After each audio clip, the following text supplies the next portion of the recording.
High guys welcome back to my new video सबैजना सन्चै हुनुहुन्छ होला अनि डाली पनि सन्चै छ अनि फ्रन्ट क्यामेरादेखि बनाएर चाहिँ कस्तो अर्कै आएको क्या अनि आज चाहिँ हामी कहाँ जान लाग्नुको अरे छोरो छोरो छोरो आज हामी कहाँ जान लाग्नु अरे मामा घर आज चाहिँ हामी मामा घर जानु लाग्यो अनि सामान चाहिँ प्याक गर्दा यताउता गर्दा चाहिँ टाइम धेरै भइसक्यो अब कति बजे पुगिन्छ यति लामो बाटो कति बजी पुगिन्छ ढिला भइसक्यो छिटो जानुपर्ने होइन सो गाइस अब चाहिँ हामी रेडी भइसक्यौँ अनि सामानहरू पनि सबै प्याक गरिसक्यौँ म चाहिँ रेडी हुँदै हुनुहुन्छ सामानहरू चाहिँ टन्नै भएको छ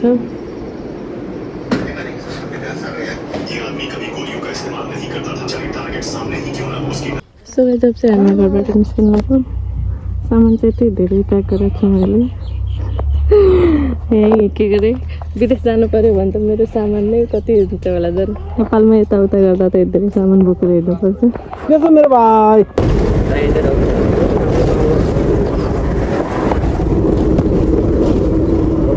पर्दामा चलाउँछ है हामी त उता मान्छे उता ठाउँमा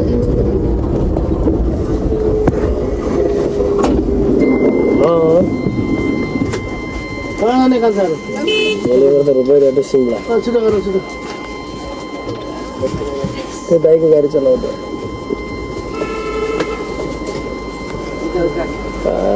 फोन गरेर परेसान भयो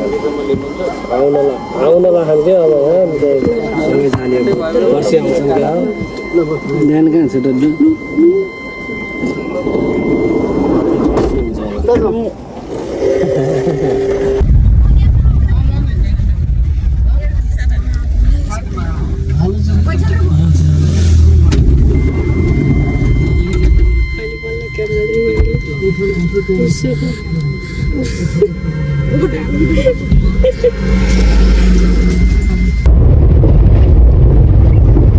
डल्लु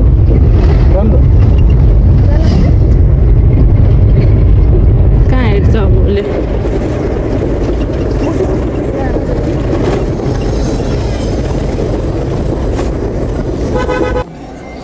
माथि ल त हेर ल 5 मिनट कसरी बस्नु भन त साना 2-4 मिनट रोक्छ पछाडि गाडी आउने बित्तिकै जानुपर्छ डल्लु गाडी त गल्लीमा छ है डल्लु यो गल्लीको ठ्याक्क राइट साइडमा छ डल्लु यो गल्ली बदमास तल कुन राइट साइडमा छ टोयलेट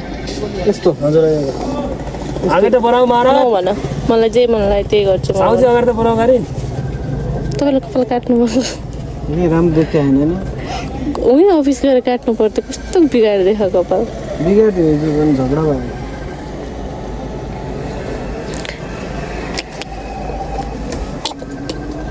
भोलि नेपालगञ्ज फेरि काट्छ जिरो हाल्छु नो बाबा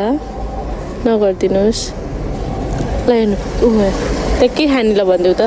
त्यहाँ के खाने के खाने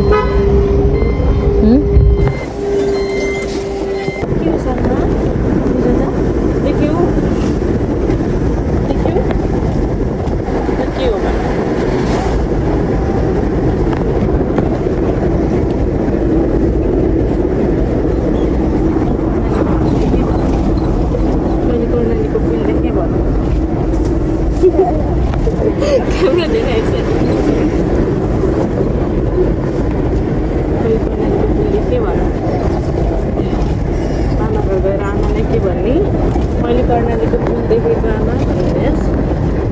मैले कर्णालीको पुल देखेको है भन्छु कि नै मैले कर्णालीको पुल देखेको भनेपछि यहाँ चार्जर लाग्ने रहेछ लाइट चार्जिङमा हाल्ने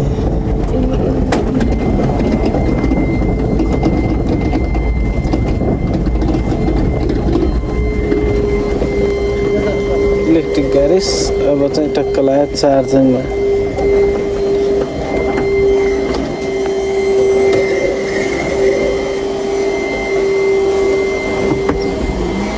गाडी रोक्यो डल्लो डल्लो यतै। गाडी रोक्यो ल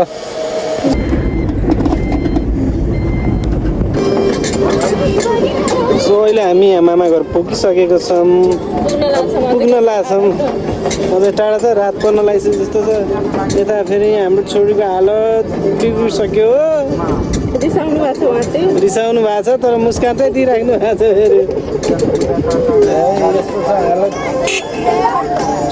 कपाल काटेको हिजो है कपाल नै बिगार्नु मेरो त चक्क लागेर यस्तो रे 1 महिनाको लागि ससुराली आउँदा एउटा यहाँ छ अनि एउटा उ त्यहाँ छ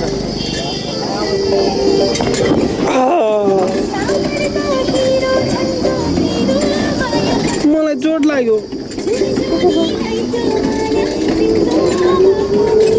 कस्तो लाग्दैछ ससुर के अरे माइती झन् नजिक नजिक आइपुग्यो कस्तो लाग्छ खुसी लाग्छ मामा घर नजिक आइपुग्यो कस्तो लाग्यो तिमीलाई मम्मीले कति सानो हुँदाखेरि भाँडाको कति अडाउँदो लाग्ला के अरे मम्मीहरूले के सानै देख्नु गएको नि त